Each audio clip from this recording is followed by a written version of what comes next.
संजय सिवाल जी, राष्ट्रीय जनशक्ति पार्टी के दफ्तर में आज मुझे दायित्व दिया गया कि भारत की जो वर्ण व्यवस्था है, जिसके बारे में बहुत कुछ पश्चिमी सभ्यता द्वारा उल्टा सीधा कहा जाता है, उस पर अपने विचार व्यक्त करने।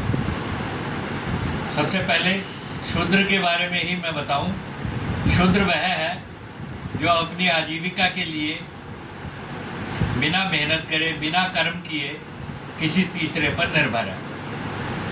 क्या पश्चिमी व्यवस्था के अंधानुकरण के कारण हमारे देश के नेता, सरकारी अधिकारी और कर्मचारी जो बिना मेहनत किए मोटी तनख्वाह लेकर देश के बजट के ऊपर बोझ बनकर फिर ऊपर से अंडर टेबल कमाई भी लेते हैं, क्या वो शूद्र नहीं है?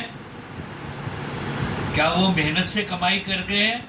ये शूद्र की परिभाषा यही है कि हमारे नेता, सरकारी अधिकारी और कर्मचारी जनरल, मैं किसी एक पर अच्छे भी लोग हो सकते हैं इनमें, लेकिन 99% लोग जो है इन तीनों कैटेगरीज के अंदर आज शूद्र की परिभाषा में आते हैं। ब्राह्मण का चरित्र यदि समझना है तो सुदामा से समझें, जिन्होंने श्री कृष्ण भगवान द्वारा सारी संपत्ति मिलने के बाद भी उसको उपभोग ना करते हुए त्याग के रास्ते पर चलते हुए अपना जो धर्म था 5 यजमानों को त्याग की शिक्षा देते हुए उनसे जो भिक्षा में मिले उसी से जीवन यापन करने की जीवन शैली का शिक्षा दी।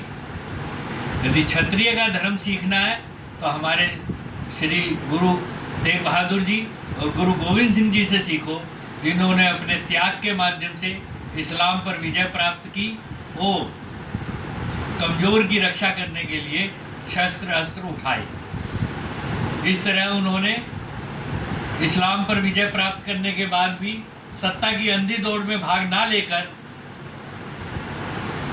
जो है अपने गुरुद्वारों के दरवाजे सभी वर्णों के लिए और इस्लाम के मुस्लिम भाइयों के लिए भी खुले रखे।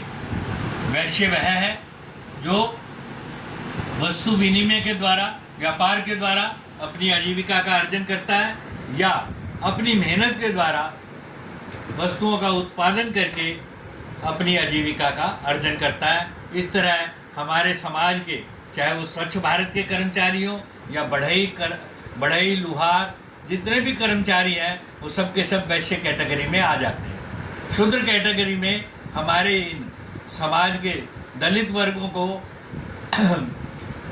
काम मशीनीकरण के द्वारा छीनने के कारण उनको शूद्र बताकर अंग्रेजी व्यवस्था ने इनके साथ अन्याय किया और इनको रिजर्वेशन का लॉलीपॉप देकर समाज में फूट डालो राज करो का तांडव रचने का कुचक्र रचा है।